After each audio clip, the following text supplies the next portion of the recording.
Hello दोस्तों, नमस्कार। Santoshi IAS में आप सभी का स्वागत है। आज यहाँ पर पार्ट 19 ज्योग्राफी का है। हमारा इंडियन ज्योग्राफी भी चलता है और वर्ल्ड ज्योग्राफी भी चलता है। जाके प्लेलिस्ट बना है पूरा, ये देख लीजिए। वहाँ पर पार्ट 18 तक आपको अपलोड कर दिया गया है और सभी क्वेश्चन प्रीवियस ईयर के होते हैं और सभी क्वेश्चन विद मैप के साथ हम करवाते हैं। और यहाँ पर जितने भी क्वेश्चन मिलेंगे आपको सभी मैप के थ्रू मिलेंगे। वहाँ डिनोट किया जाएगा कौन सा कहाँ पे है, कौन सागर कहाँ पे है, कौन कुछ। यहाँ पर आज का हमारा टॉपिक है जितने भी आपकी हवाएं होती हैं, चक्रवात होते हैं, बादल कैसे बनते हैं, ये सबसे जो क्वेश्चन पूछ लेते हैं। लगभग आज 4-5 टॉपिक है, थंबनेल में आप देख ही चुके होंगे। तो ये सभी क्वेश्चन हम आज करवा देते हैं, ठीक है। तो आपका ये सब चैप्टर आज आपको ख़त्म कर हो जाएगा। तो चलिए देखते हैं पहला क्वेश्चन क्या कह रहा है। यहाँ से भी क्वेश्चन आपके पीसीएस आरओ यारो में काफ़ी पूछा गया। देखिए ये पीसीएस में ही क्वेश्चन पूछा गया है, ठीक है। टॉर्नेडो पर बहुत प्रबल उष्णकटिबंधीय चक्रवात है। तो पहले टॉर्नेडो के बारे में ये याद रखिएगा कि टॉर्नेडो कौन से प्रकार का, ये शीतोष्णकटिबंधीय चक्रवात है या उष्णकटिबंधीय। तो याद रखिएगा जो टॉर्नेडो है ये उष्णकटिबंधीय चक्रवात है। ये आता कहाँ है? तो ये देखिए आता तो हर जगह है, मतलब जितने उपोष्णकटिबंधीय क्षेत्र आते हैं वहाँ पे आता है, लेकिन मुख्यतः कहाँ पे आता है? तो ये आपको मतलब इमेज में दिख रहा होगा आपको मैक्सिको की खाड़ी। ये देखिए मैक्सिको की खाड़ी, और ये आपका कौन सा है? ये चाचा चौधरी हैं सबके, मतलब अमेरिका है, ये यूएसए। तो यहीं पर मुख्यतः आता है, ठीक है। इसी क्षेत्र में आपका सबसे ज़्यादा ये टॉर्नेडो आता है। तो मिसिसिपी क्षेत्र जो होता है इसी के आसपास, ठीक है। कैरिबियन क्षेत्र, मिसिसिपी, आपको ऑप्शन में कुछ भी दे सकता है, या मिसिसिपी क्षेत्र दे सकता है, या मिसिसिपी का मैदान दे सकता है, या कैरिबियन सागर दे सकता है। तो यहीं पे सबसे ज़्यादा आता है। तो कैरिबियन सागर हमारे ऑप्शन में है, तो हाँ ये लगा देते हैं। कैरिबियन सागर में हमारा टॉर्नेडो आता है। टॉर्नेडो कैसा है? उष्णकटिबंधीय चक्रवात है। तो आज जितने भी चक्रवात हैं पूरा ख़त्म कर देंगे। सिर्फ आप बने रहिए पूरी वीडियो में, ज़्यादा नहीं, 40 क्वेश्चन ही है। अगर आपको स्लो लगेगा तो प्लीज़ आप स्पीड बढ़ा लीजिएगा, लेकिन पूरा देख लीजिएगा। यहाँ से हर बार क्वेश्चन आया है। देखिए लोअर पीसेस में आपका क्वेश्चन आया है, निम्न में से किसे आप सामान्य रूप से टॉर्नेडो से संबंध रख करेंगे? टॉर्नेडो से किससे करेंगे? मैक्सिको की खाड़ी से, चीन सागर से, हिंद महासागर से, यूएसए से। तो आपको ये कौन सा मैप दिख रहा है? यूएसए। मैक्सिको की खाड़ी भी वहीं है, बट उसको मत करिएगा, ठीक है। मिसिसिपी का क्षेत्र होता है, मिसिसिपी का जो मैदान है वहाँ पे है, ठीक है। तो मैक्सिको की खाड़ी नहीं है, चीन सागर भी नहीं, यूएसए है। तो यूएसए में आपको टॉर्नेडो टॉर्नेडो जो ऐसे जैसे आपका ज़मीन पे ना ऐसे उड़ता उड़ता ऐसे नहीं दिखाई देता, ऐसे ऐसे ऐसे, वही होता है टॉर्नेडो। याद रखिएगा यूएसए में टॉर्नेडो सबसे ज़्यादा आता है। देखते नहीं है ये समाचार में दिखाता है, कहीं की लाइट उड़ गई, कहीं पेड़ गिर गया है, कहीं सड़क उखड़ गई, मतलब ये तो ऐसे ही होता है टॉर्नेडो। याद रखिएगा यूएसए में आता है। संयुक्त राज्य लिखे टॉर्नेडो एली कहा जाता है। ये टॉर्नेडो एली मतलब जो कहा जाता है ये कहाँ पे आता है? तो मिसिसिपी के मैदान में। याद रखिएगा मिसिसिपी मैदान पूछे या यूएसए पूछे यही होगा, या कैरिबियन सी पूछे, तीन याद रखिएगा। टॉर्नेडो के बारे में क्या क्या याद रखेंगे? कैरिबियन सागर, मिसिसिपी मैदान या यूएसए, ये तीनों आपको याद रखना है। तो मिसिसिपी मैदान ये 2005 में आया है। देखिए अब देखिए निम्नलिखित में से कौन सा मापक टॉर्नेडो की तीव्रता मापने के लिए प्रयुक्त होता है? अब देखिए आपके लोक सेवा आयोग द्वारा टॉर्नेडो के बारे में कितना क्वेश्चन पूछा गया है। पूछा गया है कि आपका मापक टॉर्नेडो की तीव्रता मापने के लिए क्या प्रयोग किया जाता है? फुजीटा स्केल। याद रखिएगा फुजीटा स्केल का प्रयोग किया जाता है आपका टॉर्नेडो की तीव्रता मापने के लिए। क्या? फुजीटा स्केल का प्रयोग किया जाता है। ऐसे ऐसे क्वेश्चन आ जाता है। इसके बाद हम सब क्या बोलते हैं कि पेपर टफ आया है। तो टफ नहीं आया है, जब आप पूरा पढ़ेंगे पूर्वावलोकन आपको पूरा समझ में आ जाएगा कहाँ से कैसे क्वेश्चन पूछ लेता है। तो आप मेरे साथ बने रहिए, पूरा क्वेश्चन आपको करवा दिया जाएगा। टाइफून। अब देखिए टॉर्नेडो से आ गया टाइफून। चक्रवात निम्नलिखित में से कौन सा क्षेत्र सबसे अधिक प्रभावित होता है? याद रखिएगा टॉर्नेडो कहाँ से था? अमेरिका से। तो टाइफून देखते हैं, टाइफून कहाँ दिख रहा है? ये देखिए आपको इसमें मैप में कहाँ दिख रहा है, ये देखिए टाइफून दिख रहा है ना, टाइफून इधर दिख रहा है जहाँ मैं सर्कल कर रहा हूँ, तो ये टाइफून है। तो टाइफून ये कौन सा एरिया है, आपको पता होना चाहिए ना ये एरिया कौन सा है। ये चीन सागर है पूरा, ये तो चीन सागर का उत्तरी चीन सागर, इधर दक्षिणी चीन सागर, पीला सागर, ये तो मतलब यही है, ठीक है। तो चीन सागर से प्रसिद्ध है, याद रखिएगा चीन सागर से प्रभावित होता है कौन, आपका टाइफून, ठीक है। अब पूछ सकता है ये किस प्रकार का, वो तो उष्णकटिबंधीय चक्रवात था, ये भी आपका उष्णकटिबंधीय चक्रवात है। तो इसी के आसपास आ रहा है ना, देखिए इसी के आसपास ना, तो ये उष्णकटिबंधीय चक्रवात है, याद रखिएगा।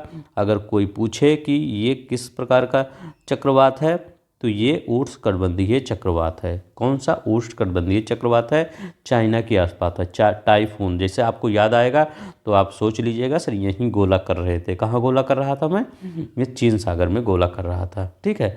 तो चलिए अब नेक्स्ट हम देखते हैं कौन सा हमारा सही है। सूची 1 और सूची 2 से को सुमेलित कीजिए, और सूची 1 है सूची 2 है, ठीक है। अभी आपका हम 1 से 2 दिन में आपका यूपी स्पेशल भी करवाने वाले हैं। अब आपका वीडियो लगातार आएगा और ज़्यादा आएगा। प्लीज़ आप टेलीग्राम चैनल पर अगर हैं तो टेलीग्राम चैनल ज्वाइन कर लीजिए। टेलीग्राम चैनल ज्वाइन करने से ये है, जैसे आपके पास अगर नोटिफिकेशन किसी वीडियो का नहीं पहुंच पाया तो आपका टेलीग्राम चैनल पर जो भी मैं वीडियो अपलोड करता हूँ वो पहले मैं टेलीग्राम पर डाल देता हूँ, ठीक है।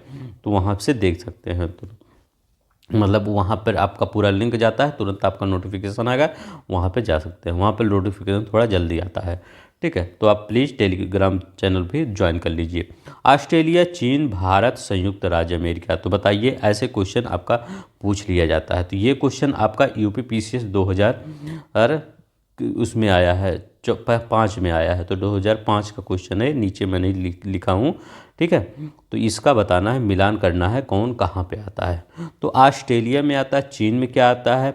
अब देखिए हमने क्या किया, टाइफून, तो टाइफून कहाँ आ रहा है, चीन में आ रहा है ना, तो लगा देते हैं चीन में टाइफून आ रहा है। भारत में क्या आता है, भारत में हम सब कहते हैं ना चक्रवात आ रहा है। कौन सा चक्रवात, इधर देखिए यहाँ पे पूरा, तो साइक्लोन, इसी को चक्रवात कहते हैं। तो साइक्लोन या चक्रवात, तो ट्रॉपिकल साइक्लोन, ये देखिए ट्रॉपिकल साइक्लोन, ये भारत में आता है, ठीक है। ये देखिए भारत में ट्रॉपिकल साइक्लोन। और देखिए संयुक्त राज्य अमेरिका में क्या आता है, तो याद रखिएगा संयुक्त राज्य अमेरिका में यहाँ पे लिखा गया हरिकेन, हरिकेन लिखा गया ना, हरिकेन, हरिकेन, ये देखिए ना, तो हरिकेन दिख रहा होगा, नहीं हम जूम कर देते हैं, देखिए हरिकेन ये कहाँ आता है, संयुक्त राज्य अमेरिका में। तो संयुक्त राज्य अमेरिका में हरिकेन। ऑस्ट्रेलिया में क्या आता है, तो ऑस्ट्रेलिया ये देख लीजिए, ऑस्ट्रेलिया में, ये ऑस्ट्रेलिया है, यहाँ बिली बिली, तो बिली बिली यहाँ आ रहा है, बिली बिली कहाँ आ रहा है, ऑस्ट्रेलिया में आ रहा है। तो ऑस्ट्रेलिया में आपका बिली बिली आ रहा है। तो अब इसको तो मिलाने की जरूरत नहीं, आप देख लीजिए कौन कहाँ से है, ठीक है। भारत में चक्रवात आता है, चीन में टाइफून, ये देखिए टाइफून लिखा भी गया है, और ऑस्ट्रेलिया में बिली बिली आता है, ये देखिए बिली बिली, और सब ये हरिकेन आपका संयुक्त राज्य अमेरिका में आता है। चलिए नेक्स्ट देखते हैं, बिली बिली है। अब देखिए बिली बिली क्या है, बिली बिली के बारे में पूछ रहा है, बिली बिली क्या है। एक प्रकार का वृक्ष है जो शीतोष्णकटिबंधीय में उगता है। तो अभी हम चक्रवात, ये मतलब एक प्रकार से साइक्लोन होता है ना बिली बिली, तो ये गलत हो गया। एक प्रकार की हवा जो मरुस्थल में चलती है, तो ये भी गलत हो गया, ठीक है। उत्तर पश्चिम ऑस्ट्रेलिया का उष्णकटिबंधीय चक्रवात। अब देखिए यहाँ पे क्या कर रहा है, करा उत्तर पश्चिम में, तो ये देखिए सॉरी, ये देखिए ये आपका ये इधर ना, तो उत्तर और पश्चिम यहाँ भी आ रहा है। तो मतलब ये याद रख लीजिएगा, उत्तर पश्चिम चक्रवात है, याद रखिएगा, जो उत्तर पश्चिम ऑस्ट्रेलिया का चक्रवात, ये मतलब ये जिसमें ये दिया गया है, ये थोड़ा सा पश्चिम में दिया गया है, ये देखिए पश्चिम में दिया गया है, और उत्तर में, याद रखिए यहाँ पे, ये देखिए यहाँ पे क्या लिखा गया है, उत्तर पश्चिम, तो ये पश्चिम वाला साइड है ना, और ये उत्तर वाला, दक्षिण मत लगाइए, उत्तर पश्चिम, तो उत्तर पश्चिम में उष्णकटिबंधीय चक्रवात। ये भी कैसा है, अभी उष्णकटिबंधीय चक्रवात कौन सा आपका वो बताया मैं, टॉर्नेडो बताया, टाइफून बताया, और बिली बिली भी उष्णकटिबंधीय चक्रवात है, ठीक है, याद रखिएगा। लक्षद्वीप समूह के निकट पाई जाने वाली मछली है, ये गलत है। आईएएस का क्वेश्चन देखिए कितना सिंपल, आप किस में कंफ्यूज होते, सिर्फ बी में और सी में कंफ्यूज होते। तो एक प्रकार की हवा जो मरुस्थल में चलती है, तो ये गलत है। ऑस्ट्रेलिया आ गया, देखिए बिली बिली ऑस्ट्रेलिया आ गया, यही लगा के आ जाइए। आईएएस का क्वेश्चन है, यूपीएलडीए में आया है, देखिए कितना सिंपल क्वेश्चन है। अब देखिए यहाँ, निम्न मानकों में हरिकेन द्वारा क्षति के मापन के लिए किसका उपयोग किया जाता है। अब देखिए टॉर्नेडो, यहाँ पे हम रिवीजन कर लेते हैं। जब टॉर्नेडो क्षति कर रहा था तो हम मतलब कौन सा स्केल माप रहे थे, तो कौन सा, फुजीटा। तो फुजीटा के लिए टॉर्नेडो जो आपका यूएसए में आता था, मिसिसिपी मैदान में आता था, कैरिबियन सागर में आता था, वो फुजीटा से मापा जाता था। फुजीटा अमेरिका वाले बनाए थे, ऐसा मान लीजिए वो फुजीटा बनाए थे। और हरिकेन भी यहीं पे आता है, तो हरिकेन के लिए वो सब क्या मांगते हैं, तो क्या वही मापते हैं कि कुछ अलग ये सब लेकर आए हैं। तो याद रखिएगा जो हरिकेन के लिए इन्होंने माना था साफिर सिम्पसन मापक। याद रखिएगा साफिर सिम्पसन स्केल का प्रयोग किया जाता है इसके आने के लिए। साफिर सिम्पसन, फुजीटा टॉर्नेडो के लिए, हरिकेन के लिए साफिर सिम्पसन मापक का, साफिर सिम्पसन। ऐसे देखिए यूपीपीसी 2016 में क्वेश्चन आया है। ठीक है, तो ऐसे ही क्वेश्चन आ जाएंगे, सभी क्वेश्चन प्रीवियस ईयर में आए हुए हैं। ठीक है, तो प्लीज़ आप पूरी वीडियो में बने रहिए। साफिर सिम्पसन मापक, ठीक है। और प्लीज़ जो सब्सक्राइब नहीं किए होंगे प्लीज़ वो सब्सक्राइब कर लेंगे, आप ही के भरोसे में वीडियो बनाता हूँ। ठीक है, शेयर कर देंगे अपने दोस्तों में कि यहाँ पर आईएएस पीसीएस के क्वेश्चन करवाए जाते हैं। ठीक है, इस चैनल पर।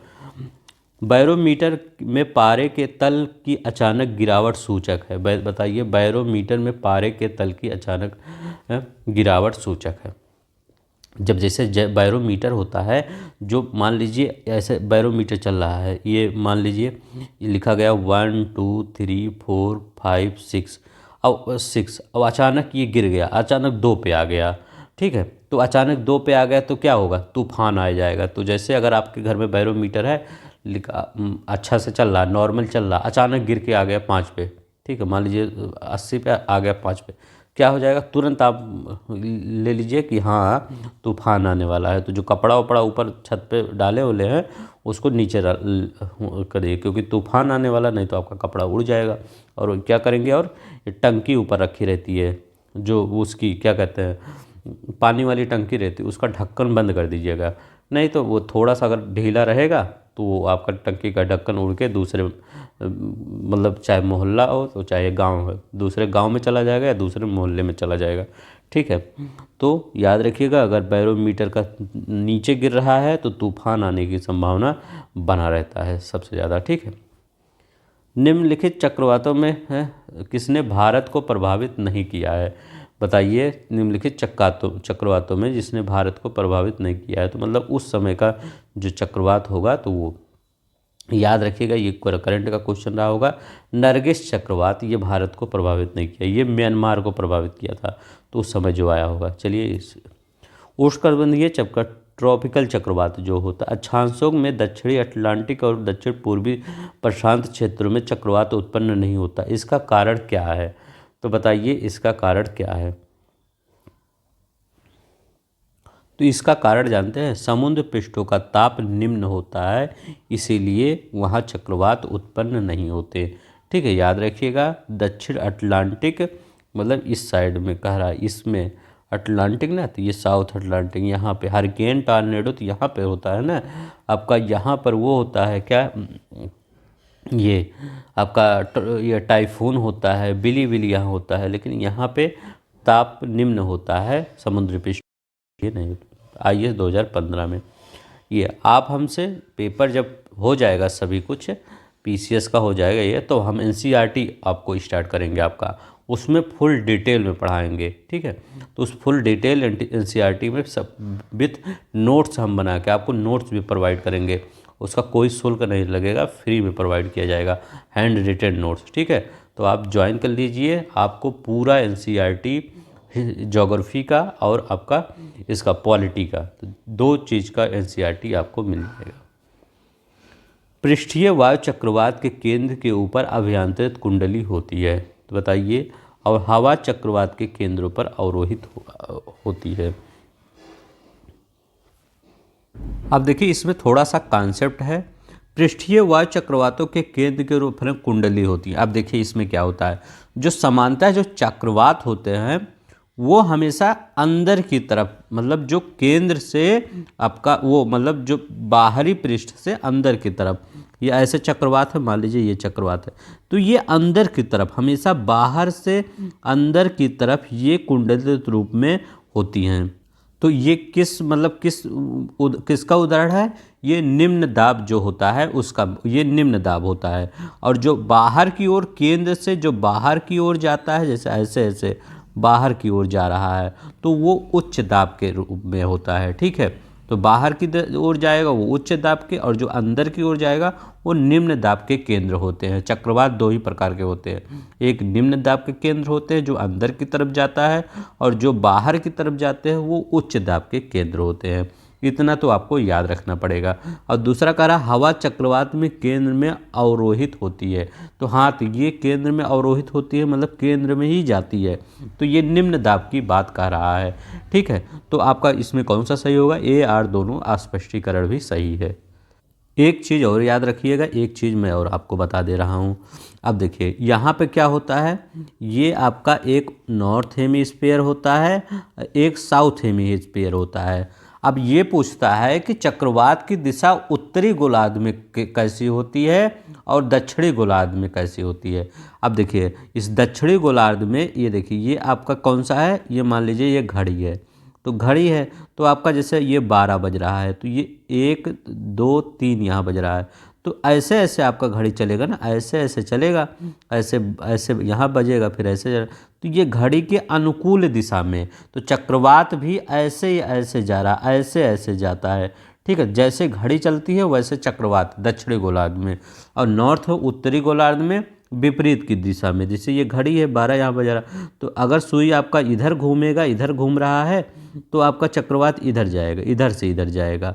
तो आप याद रखिएगा, उत्तरी गोलार्ध में चक्रवात की दिशा आपका उल्टा होता है। ठीक है, जो घड़ी की सुई होती है उसके विपरीत होती है, लेकिन जो दक्षिणी गोलार्ध में चक्रवात की दिशा होती है वो आपका इसी के, मतलब जैसे घड़ी चलती है वैसे ही चलती है।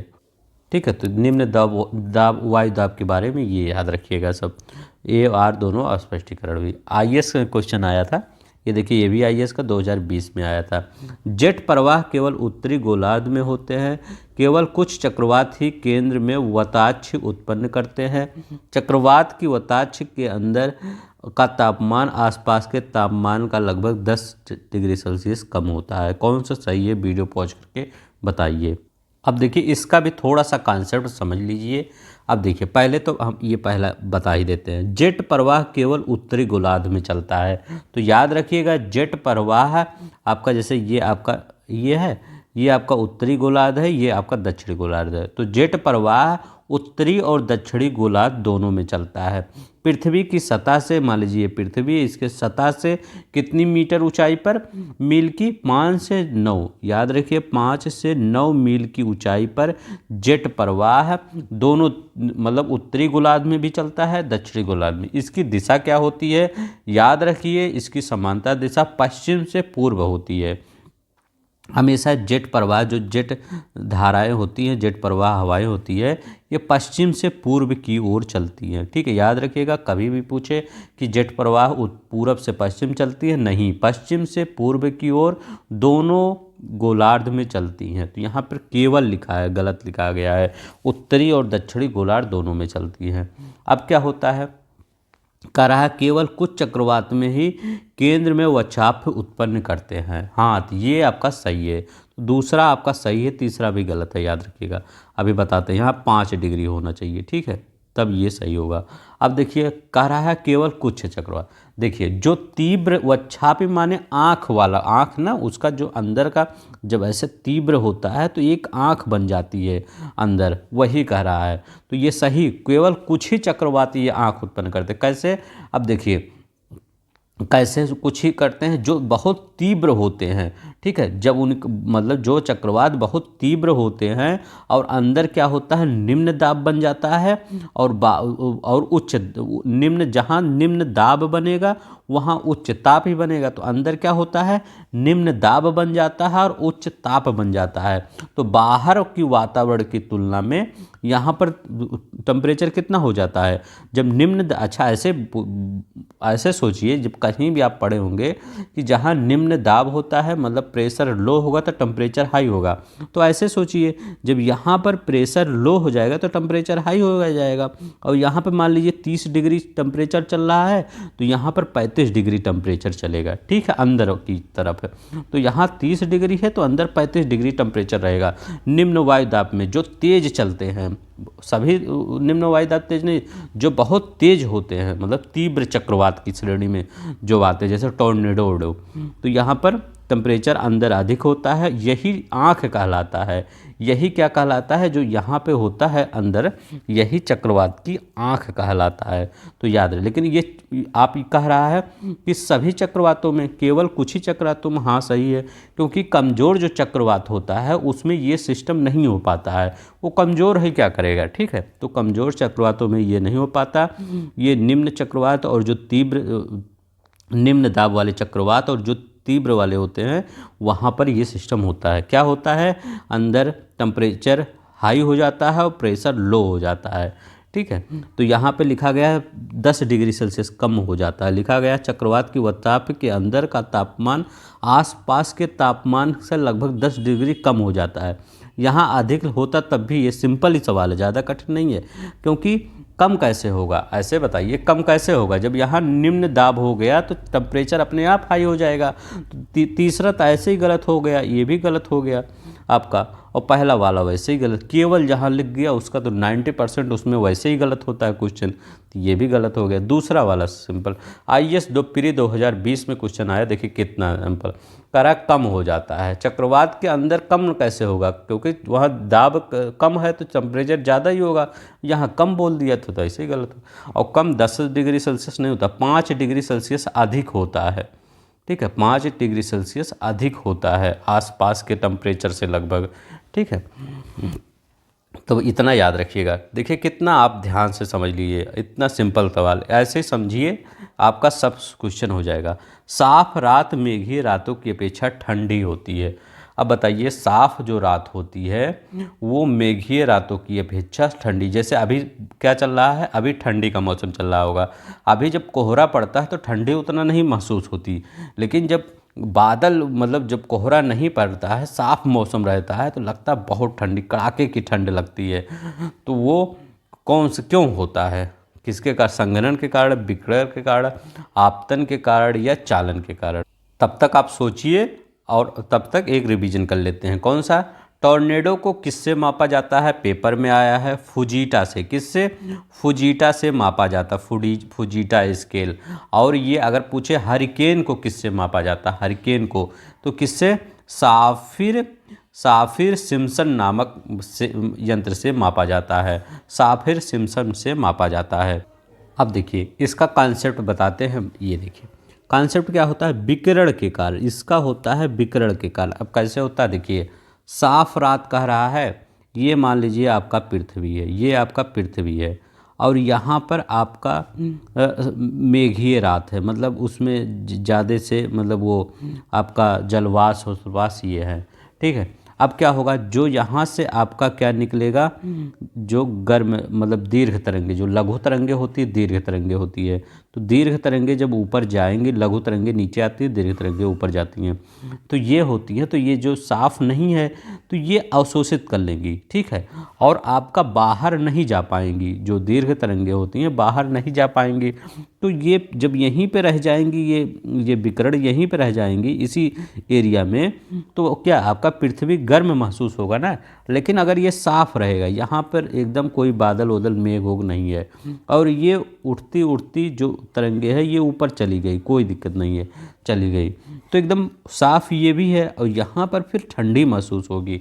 तो यही है आपके, अगर आप ऊपर कंबल, याद रखिएगा, सो रहे हैं, ऊपर कंबल लिए हैं तो नीचे गर्मी महसूस होगी, ऊपर कंबल नहीं है, एकदम साफ है, तो आपको ठंडी महसूस ही होगी। वैसे ही सिस्टम है इसका, ठीक है। तो विकिरण के कारण है, तो विकिरण जो होता है वो ऊपर नहीं जा पाता बाहर, और बाहर वो अंदर ही रह जाता है, तो इसलिए गर्म होती है मेघीय रात, और साफ रात में वो उस विकिरण ऊपर चला जाता है तो उसमें ठंडी होती है, ठीक है। यही कॉन्सेप्ट है। पृथ्वी पर सबसे उच्चतम तापक्रम रिकॉर्ड किए जाते हैं। तो कहाँ पर पृथ्वी पर सबसे उच्चतम तापक्रम रिकॉर्ड किए जाते हैं? अब आप कहेंगे कि भूमध्य रेखा पर, क्योंकि 0 डिग्री ये इक्वेटर है, तो सोचेंगे इसी पे सबसे ज़्यादा तापमान रिकॉर्ड किए जाएंगे। और ऐसा भी होता है कि हमेशा जो उच्च स्थान अक्षांश की तरफ जब जाते हैं, यहाँ निम्न अक्षांश से उच्च स्थान की तरफ, तो तापमान कम होता जाता है, इसी पे तापमान ज़्यादा होता जाता है। आपका कॉन्सेप्ट सही है, बट याद रखिएगा सबसे ज़्यादा उच्चतम तापमान रिकॉर्ड किया जाता है 20 डिग्री सेल्सियस पर। याद रखिएगा 20 डिग्री उत्तरी अक्षांश पर सबसे ज़्यादा तापमान रिकॉर्ड किया जाता है, ठीक है। याद रखिएगा 20 डिग्री उत्तरी अक्षांश पर सबसे ज़्यादा तापमान रिकॉर्ड किया जाता है। तो ये लगभग यहाँ पे यहीं पे देखेंगे, यहीं पे जो यहाँ पे मैं सर्कल कर रहा हूँ, हरा वाला देखिए, हरा वाला करा ये, तो इस सर यहाँ पे क्या है, सहारा मरुस्थल। सहारा मरुस्थल यहीं पे बना है, देखिए यहाँ पर क्यों नहीं बना, यहीं पे बना है। इसके बाद ये सऊदी अरबिया वाला पूरा क्षेत्र, इजिप्ट वाला, ये सब मरुस्थल ही है। इसके बाद इसी में आपका हमारा थार का मरुस्थल भी आ जाएगा। तो इसी में सब कुछ सबसे ज़्यादा तापमान रिकॉर्ड किया गया है, ठीक है। चलिए नेक्स्ट देखते हैं। निम्नलिखित में से कौन सा एक कथन सही नहीं है? तो बताइए कौन सा एक कथन सही नहीं है? कह रहा है जलवाष्प निचले वायुमंडल की अति परिवर्तित गैस है। तो हाँ, ये भी सही है। अति परिवर्तित मतलब कि जलवाष्प जब वायुमंडल में रहेगा तो वो क्या करेगा, जो आपका विकिरण होता है, लघु तरंगे होती है जो नीचे सूर्य की तरफ नीचे लघु तरंगे आती है, ऊपर क्या जाती है, दीर्घ तरंगे। तो लघु तरंगे सूर्य का आती हैं, ये लघु तरंगे के रूप में पृथ्वी पे, और जाती कौन है, दीर्घ तरंगे के रूप में।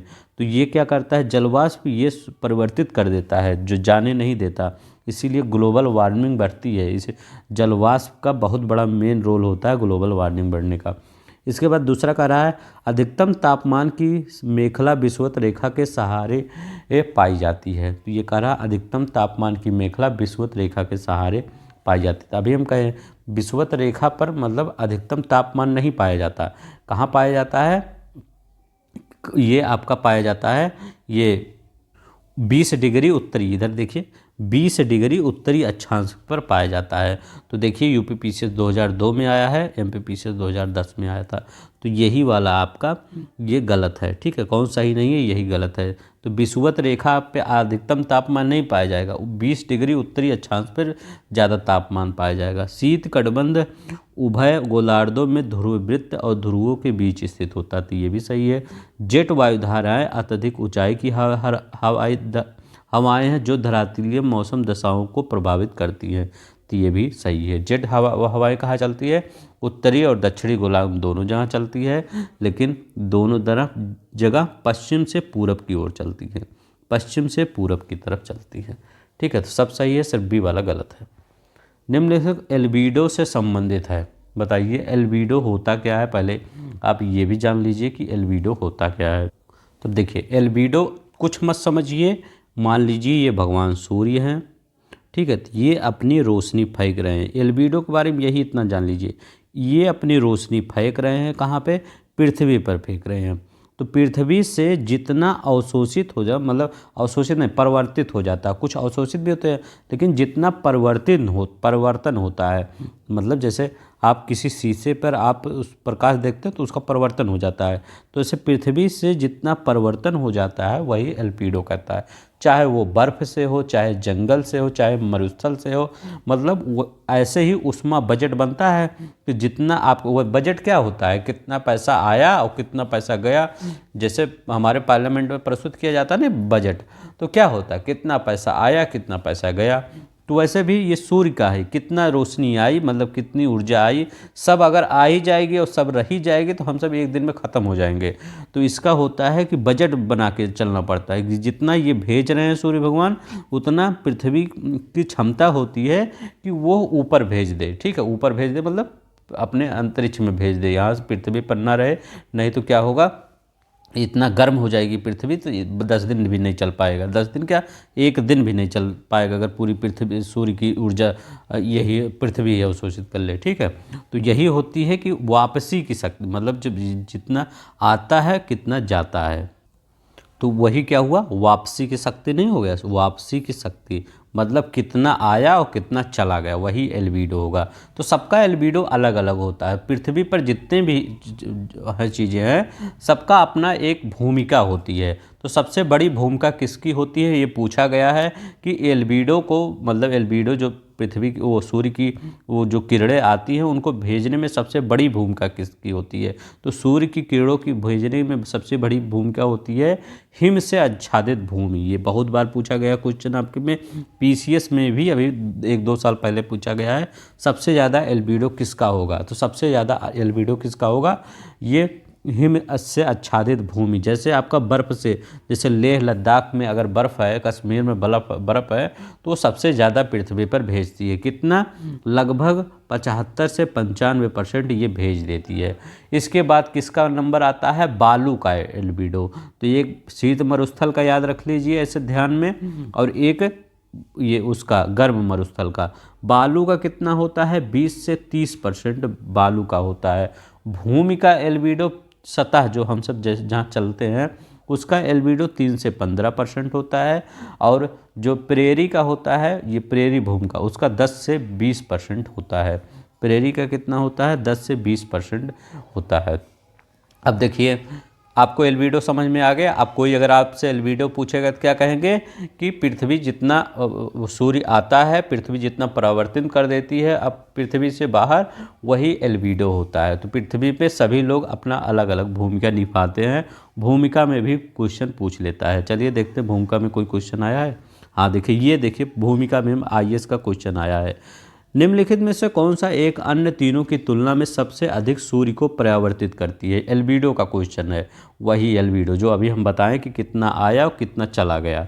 ठीक है, तो अभी बालू मरुस्थल ये तो कम ही था उससे, अगर हिम आच्छादित भूमि से, हिम आच्छादित भूमि सबसे ज़्यादा करती है। तो कहीं बर्फ़ और पे देखे होंगे उस पर किरणें पड़ती हैं, कितना अच्छा लगता है। तो वो अच्छा भी लगता भले है, लेकिन वो किरणों को ऊपर भेज रहा है, ऐसा समझिए। धान की फसल युक्त भूमि, हाँ ये भी करता है लेकिन उतना नहीं कर पाता है, ये 3 से 15% तब भी कर देता है।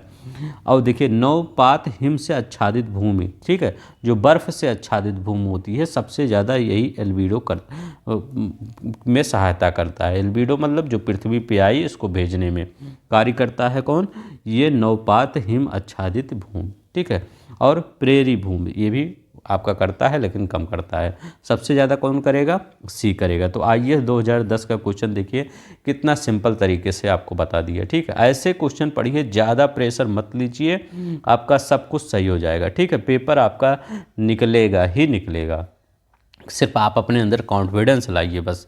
और प्लीज़ एक काम कर दीजिएगा, इस सब्सक्राइब बटन पर दबा दीजिएगा, लाइक बटन पर दबा दीजिएगा। मैं इतना बोलता हूँ क्यों, सिर्फ आप सब्सक्राइब करते हैं, लाइक करते हैं, हमको मोटिवेशन मिलता है आपके लिए वीडियो लाने के लिए। ठीक, जितना आप सब्सक्राइब लाइक करेंगे उतना अच्छा वीडियो आपको लाएंगे। ठीक है, वायुमंडल अधिकांश ऊष्मा परोक्ष रूप से सूर्य से तथा प्रत्यक्ष रूप से पृथ्वी के धरातल पर प्राप्त होता है। दूसरा क्या करा है, पृथ्वी के धरातल पर सौर लघु तरंगे पार्थिव ऊर्जा की लंबी तरंगे ये लघु तरंगे में परिणित होती है। तो बताइए कौन सा इसमें आपका सही है। अब देखिए हम ध्यान से पढ़ते हैं, एक बार देखते हैं। वायुमंडल अधिकांश ऊष्मा परोक्ष रूप से सूर्य से, सही है, सूर्य से ही प्राप्त करती है। प्रत्यक्ष रूप से पृथ्वी के धरातल से प्राप्त करता है। ठीक है, तो आपका कौन सा सही है, पहला सही है। देखिए क्या होता है, ये वायुमंडल कह रहा है, वायुमंडल। ठीक है, वायुमंडल। तो वायुमंडल कैसे प्राप्त करता है, आपका वायुमंडल है। देखिए यहाँ पर हमने एक मैप भी लाया, इसके आगे बताएंगे आपको। देखिए जो सूर्य से, ये हमारा सूर्य है, तो ये हमारा सूर्य है, इस सूर्य से आपका जो रोशनी आ रही है, मतलब किरण, प्रकाश की किरण आ रही है, विकिरण आ रही है, कुछ भी बोलिए, जो विकिरण आ रही है वो किस रूप में आती है? लघु तरंगे। तो लघु तरंगे के रूप में आती हैं पृथ्वी पर। और जाति किसके रूप में है?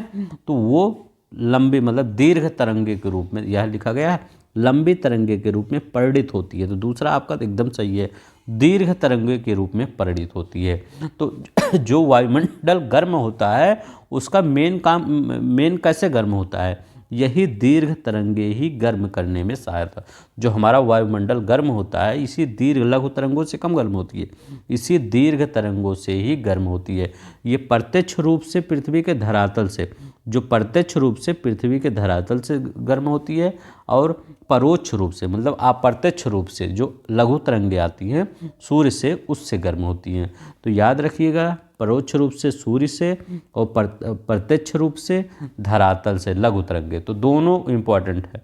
लघु तरंगों से भी वायुमंडल गर्म होता है, और दीर्घ तरंगों से, दीर्घ तरंगों मतलब जो जाती हैं उनसे भी वायुमंडल गर्म होता है, और इसमें वही दोनों बताया गया है। ठीक है, तो ए आर दोनों सही है। ठीक है, और उसकी सही व्याख्या भी करता है। तो चलिए अब यहाँ पर हम देख लेते हैं अपना एक क्वेश्चन और पुराना रिवीजन कर लेते हैं। कजाकिस्तान की राजधानी हमने बताया था अस्ताना या नूर सुल्तान, अब नूर सुल्तान हो गया है। तो कैसे याद करेंगे इसको? कज, कज कौन लगाता है? तो एक कज है जो बटन लगता है, कज, उसको कौन लगाता है? तो कज कौन लगाता है? नूर सुल्तान नाम की एक लड़की है जो आपके शर्ट में बटन लगाती है, तो उसको कज कहते हैं। इसका याद हो गया। अब देखिए तुर्कमेनिस्तान की राजधानी क्या है? तो तुर्कमेनिस्तान की राजधानी, कजाकिस्तान की राजधानी नूर सुल्तान या अस्ताना, कुछ भी। ठीक है, अब देखिए तुर्कमेनिस्तान, तो तुर्क कैसे आए थे भारत में? ये इंडिया है, भारत में तुर्क आए थे कैसे? तुर्कों का आक्रमण कैसे हुआ था? घोड़ों से हुआ था। कैसे? घोड़ों से। तो अश्वा, अस्काबाद लिखा गया ना, तो अस्काबाद में अश्व आया है, तो अश्व लिख दीजिए। अश्व, तुर्क आएगा, तुर्क अगर वहाँ तो तुर्क देखेंगे ही, लिखा रहेगा पेपर में आपका, तुर्क लिखा गया है, तो हाँ अच्छा तुर्क लिखा गया है, तो अश्व से आए थे तुर्क। अच्छा, अस्काबाद लिखा गया, तो वहाँ दोनों लिखा रहेगा, तुर्क भी लिखा रहेगा और अस्काबाद भी लिखा रहेगा, तो आप दोनों मिला दीजिएगा। ये दोनों हो गया। उज्बेकिस्तान, तो ताशकंद एक फाइल है। ठीक है, तो ये तो याद ही रहेगा क्योंकि लाल बहादुर शास्त्री जी की डेथ यही हुई थी। अब लिखा गया है किर्गिस्तान, तो याद रखिएगा GYJ, गाइज, यहाँ गाइज लिखा गया है। और यहाँ लिखा गया है बिस्केक। जब केक कटने वाला होता है बर्थडे में, तब लोग कहते हैं गाइज आप सब आ जाइए, केक कटने वाला है, तो वहाँ गाइज बोला जाता है। तो बिस्केक, केक क्या होता है? बिस्केक गाइज होता है। ताजिकिस्तान, तो ताजिकिस्तान देखिए भारत के पास ही है, और यह पाकिस्तान कहता है हमारे पास है, तो हम दोनों इसी में लड़ाई करते हैं, दोनों दुश्मन हो जाते हैं। ठीक है, भारत पाकिस्तान दोनों ताजिकिस्तान के लिए दुश्मनी कर लिए हैं। तो ताजिकिस्तान है आपका दुशांबे, तो सबसे पास तो ताजिकिस्तान, इसमें सब कंट्री में सबसे पास तो ताजिकिस्तान ही पड़ेगा, तो दुश्मनी कर लेते हैं, तो ताजिकिस्तान दुशांबे, ऐसे याद रखिएगा। अब पूछ सकता है कैस्पियन सागर से कौन कौन बॉर्डर शेयर करता है? तो कैस्पियन सागर से यहाँ देखिए रूस शेयर कर रहा है, कजाकिस्तान शेयर कर रहा है, उज्बेकिस्तान नहीं करता है, ध्यान रखिएगा। तुर्कमेनिस्तान कर रहा है, तो यहाँ रूस, कजाकिस्तान, तुर्कमेनिस्तान जिसकी अशगाबाद है, और आपका ईरान शेयर कर रहा है, और अजरबैजान शेयर कर रहा है। इतना याद रखिएगा, 1 2 3 4 5, देखिए रूस, कजाकिस्तान, तुर्कमेनिस्तान, ईरान और अजरबैजान, ये सब हम बहुत डिटेल में पढ़ाए हैं, जाके वीडियो देख लीजिए, पूरा प्लेलिस्ट बना है। ठीक है, एक एक चीज़ बताएं, तो आज मैं सिर्फ ये इसलिए ले लिया कि थोड़ा सा रिवीजन हो जाए आपका। अब यहाँ देखिए, समानता पृथ्वी की सतह से ऊंचाई पर बढ़ने से तापमान की घटोत्तरी होती है, क्योंकि जो पृथ्वी की सतह से ऊपर जब बढ़ते हैं तो तापमान में कमी होती जाती है। तो क्यों कमी होती है? एवरेस्ट पे जाएंगे तो ठंडा ही होगा ना, तो क्यों कमी हो जाती है? क्यों बताइए? वायुमंडल पृथ्वी की सतह से केवल ऊपर की ओर गर्म हो सकता है, पृथ्वी की सतह से केवल ऊपर की ओर गर्म हो सकता है।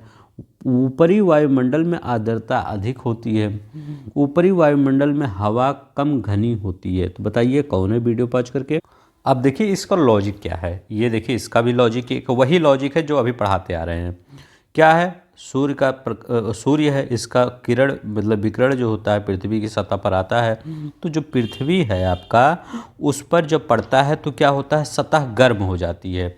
जो सतह गर्म हो जाती है, इसके बाद जो सतह के आसपास का वायु है वो भी गर्म हो जाता है, तो हमारा जो वायुमंडल है वो भी गर्म हो जाता है। तो यही आपका रीजन है।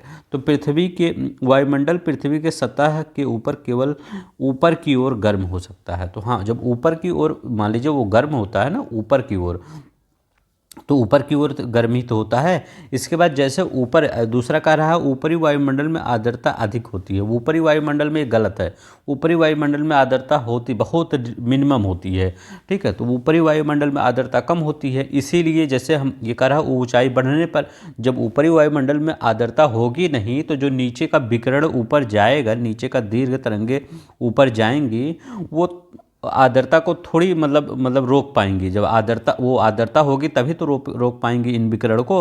लेकिन जब आर्द्रता होगा नहीं तो ये विकिरण ऊपर आप चली जाएंगे। तो जब ऊपर चली जाएंगे तो वहाँ पर ऊपरी ठंडी महसूस होगी, ऊपरी वायुमंडल में ठंडी महसूस होगी। ऊपरी वायुमंडल में हवा कम घनी होती है। तो हाँ, ऊपरी वायुमंडल में हवा कम घनी होती है, इसके कारण भी आपका ऊपर चला जाता है, जो विकिरण होता है वो ऊपर चला जाता है। तो वहाँ पर विकिरण रुकता नहीं, तो वो ऊपर अंतरिक्ष में चला जाता है। तो इससे भी आपका गर्म होता है, क्या होता है आपका वहाँ पर वहाँ पर ठंडी महसूस होती है।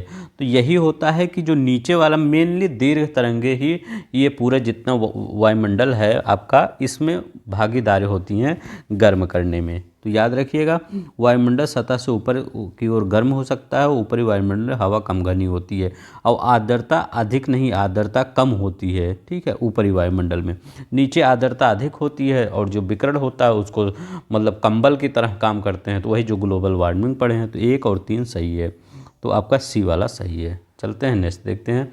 अब देखिए यहाँ पर आपका ये लाए हैं, मैप लाए हैं, इसका भी थोड़ा सा रिवीजन कर लेते हैं। डार्डेनल्स, तो डार्डेनल्स कहाँ पे है, सी ऑफ मरमरा और ये यहाँ पर एजियन सी है। तो सी ऑफ मरमरा और एजियन सी भी यहाँ पर डार्डेनल है, ठीक है, याद न डार्डेनल जल संधि। बास्फोरस कहाँ पे है, सी ऑफ मरमरा और ब्लैक सी के बीच बास्फोरस है।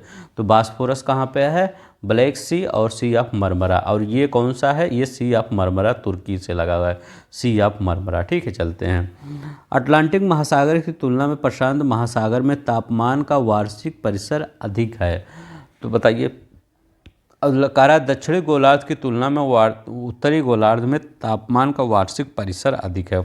परिसर क्या होता है कि ये परिसर जब आप मैथ में पढ़े होंगे तो जैसे 1 से 10 तक, तो जिसका घटाएंगे तो 10 - 1, ठीक है, 1 मतलब 9। तो ये परिसर होता है कि मतलब हाई जो टेम्परेचर होता है, जैसे एक जगह 40 डिग्री सेल्सियस, एक जगह 30 डिग्री, तो इसको घटाएंगे 10 आता है, ठीक है।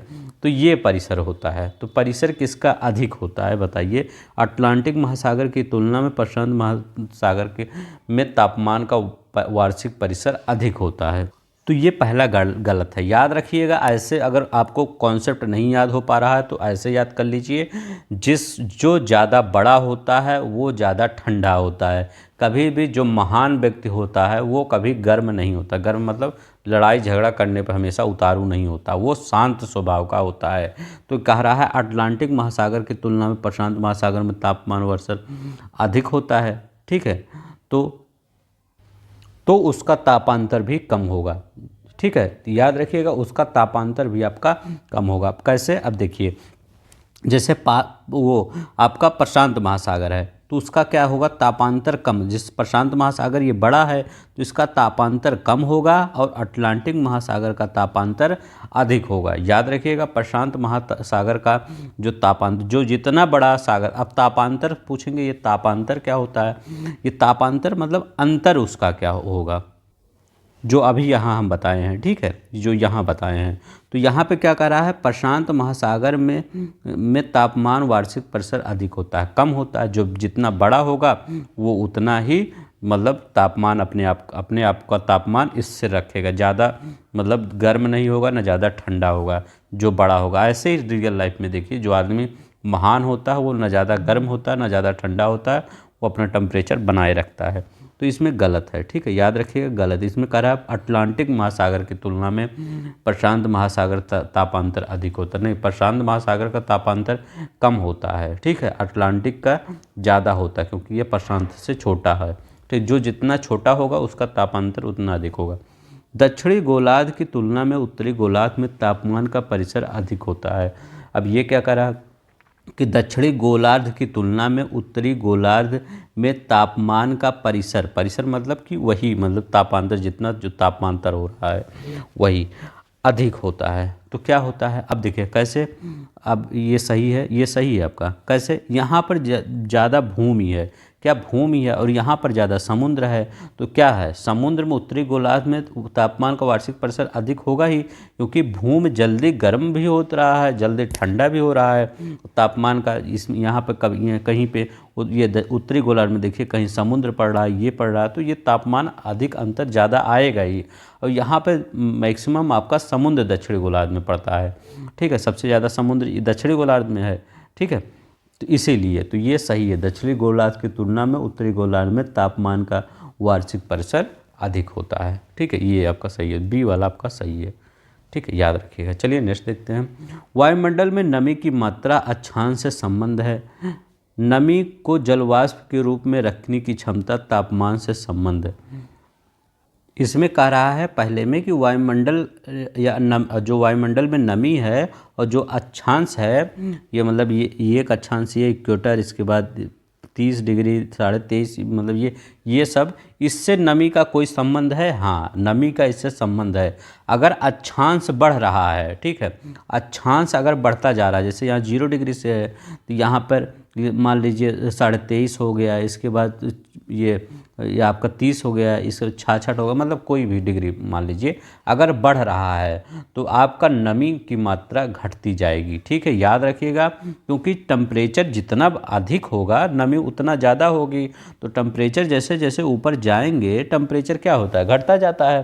तो टेम्परेचर जब ऊपर जाएंगे तो नमी की मात्रा क्या होती है, घटती जाती है, याद रखिएगा। तब जैसे जैसे ऊपर जाएंगे टेम्परेचर की मात्रा क्या होती है, आपका घटती जाती है और आपका नमी भी घटती जाती है। तो वायुमंडल में नमी की मात्रा अक्षांश से संबंध है? हाँ, एकदम संबंध है, आपका कोई दिक्कत नहीं। नमी को जलवाष्प के रूप में रखने की क्षमता तापमान से संबंध है, तो ये भी है, सही है। अभी हम बता रहे हैं तापमान ज़्यादा होगा तो नमी ज़्यादा होगी, तापमान कम होगा तो नमी कम होगी, ठीक है। तो अब ये भी याद रखिएगा, नमी 5 किलोमीटर जो ऊंचाई है, मान लीजिए ये पृथ्वी है, तो इसके 5 किलोमीटर की ऊंचाई पर 90% नमी पाई जाती है, ठीक है। नमी 5 किलोमीटर की ऊंचाई पर ही 90% नमी पाई जाती है। तो नमी का संबंध तापमान से भी है। तो ए आर दोनों सही है। इतना डिटेल में आपको कोई नहीं बताएगा, ठीक है, इससे बढ़ा देंगे, इसका बी, इसका सी, ठीक है। ऐसे आप पढ़िए ताकि वहाँ पे कर लें कोई सभी क्वेश्चन।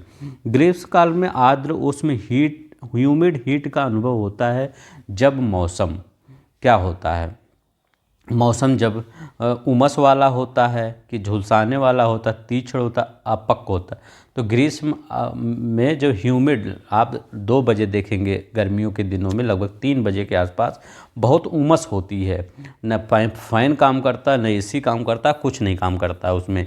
तो क्या होता है, वो उमस वाला होता है, याद रखिएगा, उमस वाला ह्यूमिड हीट, जो उमस होता है। ह्यूमिड मतलब जब पसीना उसीना नहीं आता, वही नमी बढ़ जाती है वायुमंडल में, तो वही उमस वाली गर्मी होती है। आर्द्रता परिणाम है, तो आर्द्रता किसका परिणाम है? तो आर्द्रता क्या है, सिंपल ही है, हवा में नमी की उपस्थिति। ये सब क्वेश्चन पूछे गए हैं तभी मैं लाया हूँ। हवा में नमी की उपस्थिति आपका आर्द्रता का परिणाम है। दोनों गोलार्धों 60 डिग्री से 65 डिग्री अक्षांशों में उच्च दाब की बजाय निम्न दाब पट्टिका होती है। निम्न दाब क्षेत्र भूमि पर नहीं बल्कि महासागरों पर अस्थायी होती है। तो ये देखिए, दोनों गोलार्धों में 60 से 65 अक्षांशों के बीच उच्च दाब के बजाय निम्न दाब पेटियाँ पाई जाती हैं। तो हाँ, ये सही है। तो आपका वहाँ पे आपका कौन सी पेटी पाई जाती है, याद रखिएगा, वहाँ पर ये तापमान, मतलब जहाँ वर्ष भर तापमान कम है फिर भी वहाँ पर निम्न दाब पेटी पाई जाती हैं। इसका तापमान से कोई संबंध नहीं है, ठीक है, याद रखिएगा, ये आपका तापमान दाब में एक्सेप्शन है, ठीक है। दोनों गोलार्धों में 60 से 65 अक्षांशों के बीच उच्च दाब पेट की बजाय निम्न दाब की पेटियां पाई जाती हैं। जो गोलार्ध बनाएंगे आप, हम लाए नहीं हैं, नहीं तो वहाँ पर लिखा है आपका कि वहाँ पर निम्न वायुदाब पेटी पाई जाती है। ठीक है, तो जैसे आपका ये गोलार्ध है, ठीक है, तो ये जो आपका ये 60 से 65 के बीच के दिए है, यहाँ निम्न दाब की पेटी पाई जाती है। निम्न दाब की पेटी तो कैसे, तब हवा जैसे यहाँ उच्च दाब होता है यहाँ पर, तो ये ऐसे हवा यहाँ पर जाती है। ठीक, यहाँ निम्न दाब कौन सा, 60 से 65 के बीच में निम्न दाब पेटी पाई जाती है। होना चाहिए तो उच्च दाब, क्योंकि यहाँ टेम्परेचर कम है तो उच्च दाब होना चाहिए, लेकिन निम्न दाब की पेटी पाई जाती है। तो ये आपका सही है। निम्न दाब क्षेत्र भूमि पर नहीं बल्कि महासागरों पर अस्थायी होती है, तो ये सही है आपका। निम्न दाब पेटी जो होती है भूमि पर अस्थायी नहीं होती है, ये महासागरों में अस्थायी होती है, क्योंकि महासागर ज़्यादा अस्थायी होता है भूमि की अपेक्षा। तो ये आपका सही है, लेकिन व्याख्या सही नहीं करता। ठीक है, तो आपका बी, ए और बी दोनों सही है, लेकिन व्याख्या गलत है।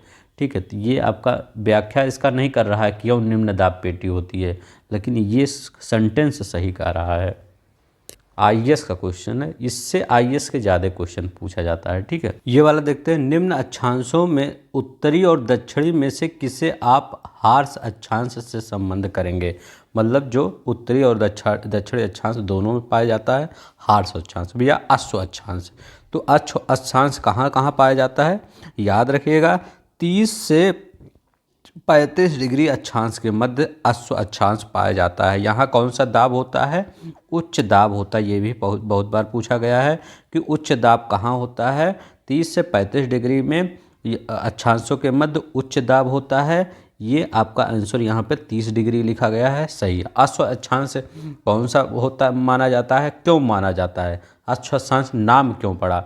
देखिए पहले क्या होता था, जब आपका इधर से मान लीजिए कोई व्यापारी जा रहा है तो वो अपने पे घोड़े ओड़े सब लादा रहता था, अश्व लगा रहता था।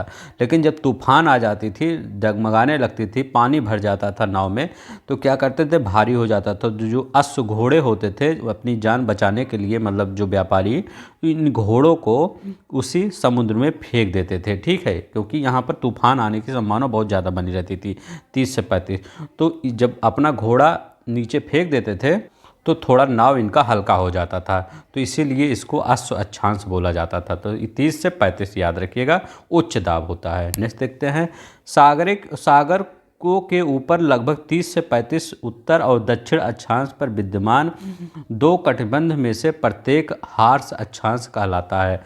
तो ठीक है, हार्श अक्षांश तो कहलाता है, अभी हम बताएं 30 से 35 डिग्री या हार्श अक्षांश या अश्व अक्षांश कहलाता है। अब देखिए यहाँ लिखा गया है हार्श अक्षांश निम्न दाब। अभी हम यहाँ क्या पढ़े हैं, उच्च दाब का श्रेणी होती है, मतलब उच्च दाब होता है कटबंध वहाँ पे, तो यहाँ निम्न दाब लिखा गया है। देखिए गलत है, कितना अपना आसानी से। आईएएस 2007 का क्वेश्चन कितना आसानी से, ये कब पूछा गया था, 2008 में। अब देखिए आईएएस 2007 में पूछा गया है, ये आईएएस 2000 ये यूपी में 2008 में पूछा गया है। तो आईएएस का क्वेश्चन कितना इंपॉर्टेंट है, तो ये आपका गलत हो जाएगा। तो कौन सा सही हो जाएगा, आपका सिर्फ पहला वाला सही हो जाएगा। चलिए नेक्स्ट देखते हैं। वायुदाब सबसे कम होता है, बताइए वायुदाब सबसे कम कब होता है। तो याद रखिएगा वायुदाब जब टेम्परेचर बढ़ेगा, टेम्परेचर आपका जब बढ़ेगा तो प्रेशर क्या होगा, कम होगा।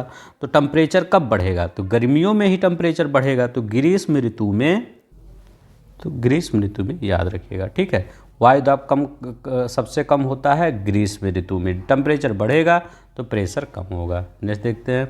बादल परिणाम होते हैं, तो बताइए बादल किसके परिणाम होते हैं। तो याद रखिएगा बादल संघनन के, जब संघनन होता है तभी तो बादल बनते हैं। संघनन की क्रिया के फलस्वरूप जो कंडेंसेशन बोले जाता है, याद रखिएगा कंडेंसेशन जिसको बोला जाता है, उससे के बाद आपका बादल बनते हैं। तो कंडेंसेशन से ही बादल का आपका निर्माण होता है। तो यहाँ पर देखिए हम यहाँ पर क्या ब्लैक सी लेकर आए हैं। ब्लैक सी क्यों लेकर आए हैं, क्योंकि यहाँ पे दो नदी पूछती हैं, ये दोनों नदी आपका कहाँ पे जाती हैं। तो याद रखिएगा एक नदी आपकी है डेन्यूब नदी, एक नीपर नदी। तो डेन्यूब नदी और नीपर नदी पूछता है कि कहाँ पे इंटर करती हैं, तो ब्लैक सी में डेन्यूब नदी और नीपर नदी इंटर करती हैं। तो डेन्यूब नदी और नीपर नदी कहाँ पे इंटर करती हैं? ब्लैक सी में इंटर करती हैं, याद रखिएगा। नेक्स्ट देखते हैं, निम्नलिखित में से कौन सा बादल अधिक तीव्र वर्षा के लिए उत्तरदायी होता है? बताइए कौन सा बादल होता है जो अधिक तीव्र वर्षा के लिए उत्तरदायी होता है? तो बताइए ये कौन सा है? याद रखिएगा, कपासी वर्षा, ये कपासी कौन सा बादल, ठीक है, कपासी वर्षा बादल, ठीक है, याद रखिएगा। कपासी वर्षा बादल जो अधिक गहरे बादल होते हैं, घने बादल होते हैं, ये अत्यधिक ऊंचाई पर होते हैं। ये आपका ओला और वर्षा के साथ साथ बिजली भी जो चमकती है इसके लिए उत्तरदायी होती है। ये कम समय में ज़्यादा वर्षा कर देते हैं। कैसे याद रखेंगे कपासी वर्षा? तो ऐसे याद रख लीजिए, कपास जो होता है वो बहुत ज़्यादा होता है। कभी खेत में देखेंगे कपास मतलब रुई, तो रुई जो खेत में देखेंगे तो बहुत ज़्यादा होता है, थोड़ा सा बो दीजिए बहुत ज़्यादा हो जाता है, तो वही होता है कपासी वर्षा, बहुत तीव्र वर्षा। अब पूछेंगे कैस्पियन सागर, ये लिखा गया है कैस्पियन सागर, तो कैस्पियन सागर में आपका कौन सी नदी आ रही है? तो याद रखिएगा वोल्गा नदी कैस्पियन सागर में आ रही। डेन्यूब कहाँ जा रही थी? ब्लैक सी में। तो कैस्पियन सागर से कौन कौन से बॉर्डर शेयर करता है? ईरान लगता है, तुर्कमेनिस्तान लगता है, कजाकिस्तान लगता है, रूस लगता है आपका, और अजरबैजान लगता है। तो 5 लगते हैं, ठीक है। रूस, आपका कजाकिस्तान, तुर्कमेनिस्तान और क्या है आपका ईरान लगता है, और अजरबैजान, जो अजरबैजान की राजधानी बाकू है इसी के तट पर स्थित है, कैस्पियन सागर के। नेक्स्ट देखते हैं, सर्वाधिक ऊंचाई के बादल हैं, तो सर्वाधिक ऊंचाई के बादल कौन से हैं? तो याद रखिएगा पच्छाब स्तरीय के बादल। तो पच्छाब स्तरीय के बादल सर्वाधिक ऊंचाई पे बादल पाए जाते हैं। ये कितने हैं? ये याद रखिएगा 18,000 फीट की ऊंचाई पर पाए जाते हैं। सबसे ज़्यादा बारिश कौन करते हैं? कपासी बादल, याद रखिएगा कपासी बादल सबसे ज़्यादा बारिश करते हैं, ठीक है। बिलीबिली ऑस्ट्रेलिया में, हरिकेन ये याद रखिएगा अमेरिका में, टोर्नेडो अमेरिका में, आप टाइफून चाइना में, साइक्लोन अपने चक्रवात जिसको कहते हैं भारत में आता है, ठीक है, तो याद रखिएगा। नेक्स्ट देखते हैं, ये क्वेश्चन देखते हैं, जलवायु और भूगोल विषय के तथ्यों पर विचार कीजिए। मेघ गर्जन इनमें में से किस किस तथ्य के कारण होता है? जो मेघ गर्जन होता है किस किस तथ्य के कारण होता है, इसको आपको बताना है। संघनन के कारण होता है, तो अभी हम तो जानते ही हैं बादल वदल संघनन के कारण ही बनते हैं, तो संघनन हाँ एकदम सही है। अब जैसे इसमें ऐसे कर लीजिए, जो नहीं है वो पर्वत विज्ञान का क्या संबंध है? मेघ गर्जन से पर्वत विज्ञान का क्या संबंध है? मैदान रहेगा वहाँ भी बारिश होगी, पर्वत रहेगा वहाँ भी बारिश होगी, तो तीसरा जो है उसको हटा दीजिए, यहाँ भी हटा दीजिए, यहाँ भी बचा 1 2, 50-50 हो गया। उच्च ताप और आर्द्रता, हाँ आर्द्रता भी सबसे ज़्यादा उपयोगी होता है बरसात में। ऊर्ध्वाधर हवा, जो ऊर्ध्वाधर हवा होता है जिनमें ऊपर की ओर जो हवाएं चलती हैं उसका भी कारण होता है, याद रखिएगा। तो 1 2 4, ठीक, 1 2 4 इसमें सही है। नेक्स्ट देखते हैं, तड़ित झंझा के दौरान आकाश में तड़ित किनके द्वारा उत्पन्न होता है? तो जो आकाश में जो तड़ित होता है किनके द्वारा उत्पन्न होता है?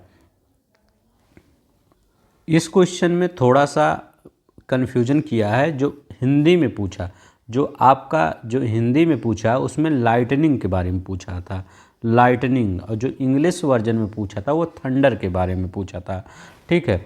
तो इसमें थोड़ा सा आपका थंडर के बारे में, जो इंग्लिश का वर्ड है थंडर, मेघ गर्जन उसको बोलते हैं मेघ गर्जन, इसको ठंडर बोलते हैं, ठंडर। तो ठंडर के बारे में हम एक्सप्लेन करेंगे, ठीक है, याद रखिएगा। लाइटनिंग के बारे में एक्सप्लेन नहीं करेंगे, लाइटनिंग का होता तो सही होता कुछ, लेकिन जो थंडर के बारे में, मेघ गर्जन के बारे में, उसके बारे में देखें। आकाश में कपासी वर्षा मेघों के मिलने से होता है, ये गलत है, याद रखिएगा। आकाश में कपासी वर्षा मेघों के मिलने से होता है। तड़ित वर्षा जो मेघों के पृथक नहीं, हवा और जल के कणों के तीव्र चलन के, ये भी गलत है। तो आपका कौन सा इसमें सही है? डी है। इसमें हम थंडर के बारे में बोल रहे हैं, मेघ गर्जन के बारे में बोल रहे हैं, ना कि तड़ित झंझा। अभी कपासी मेघ वहाँ पड़े थे तो वो तड़ित झंझा के बारे में था, ठीक है, लेकिन यहाँ मेघ गर्जन के बारे में है, ठीक है। तो इसमें से कोई नहीं होगा, ठीक है, याद रखिएगा। नेक्स्ट चलते हैं। निम्नलिखित किसके संदर्भ में कुछ वैज्ञानिक पश्चाव मेघ विरलन तकनीक तथा समतापमंडल में सल्फेट वायु विलय अंतःक्षेपण के उपयोग सुझाव देते हैं? बताइए इसमें से कौन सा आपका सही है। इसका जानते हैं। अब देखिए IAS 2019 में पूछा गया है। ये सिल्वर आयोडाइड जो छिड़काव होता है वही कॉन्सेप्ट है, थोड़ा सा इसको समझ लीजिए। मेन चीज़ होता है जो पच्छाव मेघ नहीं होते, पच्छाव मेघ होते हैं, ये ऊपर बहुत मतलब जो अंतरिक्ष में मतलब बहुत पास पास होते हैं, तो ये नीचे से जो ऊष्मा होती है अंतरिक्ष में ये जाने से रोकते हैं। ठीक है, तो पच्छाव मेघ क्या होता है, ये ऊपर जाने से क्या रोकता है, विकिरण को, नीचे से जो विकिरण दीर्घ तरंगों के रूप में जाता है उसको रोकता है। तो इसी मतलब जो पच्छाव मेघ होते हैं इनको दूर दूर करने के लिए किसका छिड़काव किया जाता है? सिल्वर आयोडाइड का। याद रखिएगा, सिल्वर आयोडाइड का या बिस्मथ ट्रायो आयोडाइड का किया जाता है। ठीक है, तो क्यों किया जाता है? ताकि ये जो विकिरण है ऊपर चला जाए और जो पृथ्वी का तापमान है वो कम हो जाए, थोड़ा कम बना रहे, मतलब अच्छा बना रहे। ठीक है, तो इसीलिए इसका प्रयोग किया जाता है। किस लिए? वायुमंडलीय तापन को कम करने के लिए। ठीक है, यही कारण है और कुछ नहीं है। ठीक है, मेघाच्छादित रात में ओस की बूंदें क्यों नहीं बनती? तो इसका भी कॉन्सेप्ट वही है, वही सब मेन कॉन्सेप्ट चल रहा है, वही दीर्घ तरंगों के ऊपर जाने में। अब जान लीजिए, मान लीजिए हमारी पृथ्वी है, अब मेघ पूरा, मेघ क्या है, बना है, मेघाच्छादित न है, तो मेघ पूरा बना है, बादल है पूरा एकदम कोहरा हो रहा सब, वो मतलब एकदम मेघ से आपका वायुमंडल आच्छादित है। तो क्या हुआ, जब दीर्घ तरंगे कौन ऊपर जा रही हैं, अब दीर्घ तरंगे ऊपर जा रही हैं तो ऊपर अंतरिक्ष में ये जा नहीं पा रही हैं बाहरी वायुमंडल में, तब क्या हो रहा है, यहाँ का तापमान बढ़ जाएगा। जब तापमान बढ़ जाएगा तो आपका ओस कहाँ बनेगी? तापमान जब बढ़ जाएगा तो ओस कहाँ बनेगी? ये देखिए, ये क्या, और ओस बनने के लिए कई वो इसके फैक्टर होते हैं, जैसे स्वच्छ आकाश होता है, शांत हवा होता है, आपका ठंडी और लंबी रातें होती है। आपका हमेशा ठंडी रातें होनी चाहिए। यहाँ पे क्या हो रहा है, मेघ आ रहा है तो ये गर्म रातें हो जाएंगी, कहाँ से ठंडी रातें होंगी। ठीक है, तो मेन चीज़ यही है, पृथ्वी के विकिरण को बादल वापस परिवर्तित कर देते हैं, जिससे यहाँ का टेम्परेचर, पृथ्वी के अंदर का टेम्परेचर बढ़ जाता है और ओस की बूंदें नहीं बनती हैं। तो यही आपका कॉन्सेप्ट है। ये देखिए, पहला और दूसरे को सुमेलित किए। बिलीबिली कहाँ पाया जाता है? ऑस्ट्रेलिया में पाया जाता है। हरिकेन कहाँ? संयुक्त राज्य अमेरिका में। टाइफून चीन में। बोगियो फिलीपींस में। तो याद रखिएगा, बागियो है वो फिलीपींस में पाया जाता है, तो ये लगा लीजिएगा। ठीक है, ये तो हो गया, मेन हो गया। ठीक है, चलिए, बागियो ये कहाँ? फिलीपींस में हम पढ़े हैं। हरिकेन कहाँ पाया जाता है? देखिए UPPC 2020 में आया। हरिकेन कहाँ पाया जाता है? तो संयुक्त राज्य अमेरिका में पाया जाता है। टाइफून कहाँ पाया जाता है? चाइना में पाया जाता है। बिलीबिली कहाँ पाया जाता है? तो ऑस्ट्रेलिया में पाया जाता है। देखिए कितना सिंपल सवाल था। ये वाला देखते हैं, ये क्वेश्चन देखते हैं। बिलीबिली ऑस्ट्रेलिया, देखिए PCS 2019 में आया है। हरिकेन देख लेते हैं, हरिकेन USA में है। बोगियो फिलीपींस में है। टाइफू जापान में। टाइफू याद करिए, नया आया है जापान में। टाइफू जापान में। ये देखिए, डोरियन कहाँ पर पाया जाता है? डोरियन, तो याद रखिएगा, डोरियन कहाँ पाया जाता है? हिगिबिस कहाँ पाया जाता है? लेकिमा कहाँ पाया जाता है? मिताक कहाँ पाया जाता है? तो जो हमको पता थोड़ा है वो देखते हैं। हेगिबिस कहाँ पाया जाता है? जापान में पाया जाता है। कहाँ? जापान में पाया जाता है। लेकिमा कहाँ पाया जाता है? तो लेकिमा चीन में पाया जाता है। अब देखते हैं कुछ मिलता है, तो बी का चौथा यहाँ भी है, यहाँ भी है। लेकिमा C का दूसरा, तो C का दूसरा यहाँ भी है, यहाँ पर देखिए अभी एकदम नहीं आया। मिताग, तो मिताग कहाँ पाया जाता है? दक्षिण कोरिया में पाया जाता है। तो डी का तीसरा यही है, तो आपका बी वाला आपका सही हो जाएगा। ठीक है, डेरियन कहाँ पाया जाता है? डेरियन ब्रह्मास। ठीक है, याद रखिएगा। चलिए नेक्स्ट देखते हैं। बस आज के लिए बस इतना ही। थोड़ा सा आज कॉन्सेप्ट ज़्यादा बताना पड़ रहा था क्योंकि IAS के ज़्यादा क्वेश्चन थे आज। ठीक है, तो IAS वाले कॉन्सेप्ट ही पूछते हैं ज़्यादा। तो आई होप आपको पसंद आया होगा तो लाइक कर दीजिए, सब्सक्राइब कर दीजिए। धन्यवाद, नमस्कार, जय हिंद, जय भारत।